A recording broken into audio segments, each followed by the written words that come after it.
about the death and the killing of Burhan Wani being a turning point in Kashmir's history. Do you see it as monumental as I say it out to be? I mean, you have to understand that this topic is very controversial.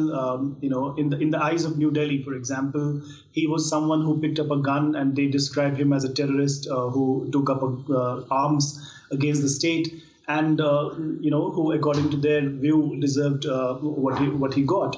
And from the ground, many see him as someone who lifted the veil and started a new age of rebellion in Kashmir. As a militant leader, and actually took to social media, used Facebook and other apps to lure youth into militancy. So it's a very controversial subject about his methods that he used. As a journalist, I have to give both versions about his story. But I have been to his house, and I have spoken to his father and other family members, and I also mentioned that in detail.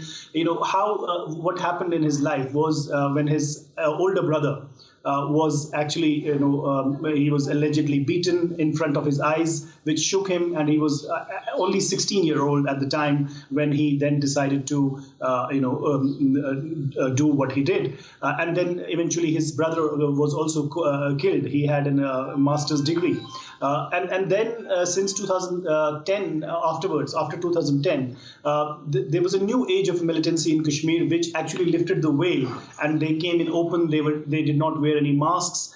And then from, in 2016, he got killed. So since then, the Pakistani Prime Minister, the then Pakistani Prime Minister Nawaz Sharif, spoke about him at the UN and described him as a hero, and to which New Delhi took serious objections. So it continues to be a very controversial subject today. Also, there are people who are hailing him on social media, and there have been restrictions in South Kashmir and other parts of Kashmir, in northern parts of